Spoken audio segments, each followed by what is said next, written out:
Welcome to this quick video on filling in multiple blank cells in Microsoft Excel. I'm going to show you a nice quick top tip here that will allow you to fill multiple cells in at the same time with the same entry.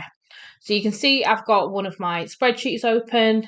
Please do go back and look at the rest of the Excel videos on here. There's tons on different functions, on formatting, on entering data and all sorts. And there's loads of other applications that we cover as well on this YouTube channel.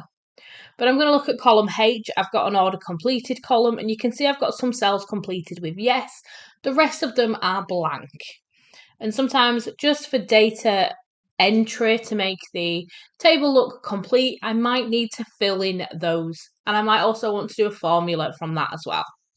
So I want to fill in no to all of those blank cells, but I don't want to have to go and do it manually. So let's have a look at a quick tip. What I'm going to do is I'm going to select all the cells that are relevant, or select the area. Now, if this is a bigger table, now I would select all of that area. Don't worry if you're selecting cells that have information in it.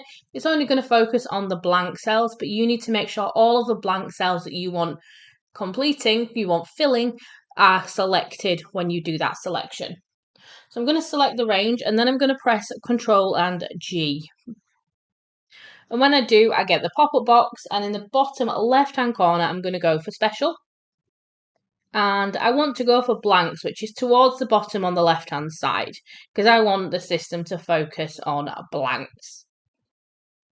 When I press OK, all I need to do is type in the value, so NO. And then I'm going to finally do Control and Enter. And you can see there, it's really quickly popped no into all of those cells. So just to go back and reiterate that process, I'm going to select all of the cells that are blank. And don't worry if I select ones that are not blank, it's only going to focus on those blank cells. I'm going to do a Control and a G. I'm then going to select Special in the bottom left-hand corner, and then select Blanks, which is again towards the bottom left. I'm then just going to type in what I want to put in those cells, and finally Control and Enter. So a few little steps, but really, really quickly there, I've just entered the same information into loads of cells without having to type in individually or copy and paste across multiple cells. You can drag them down, but then if you've got cells in between them that have data in there, it just gets a little bit messy.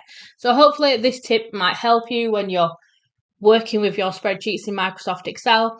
Don't forget to like and subscribe to the channel, and let me know what videos you'd like me to record next.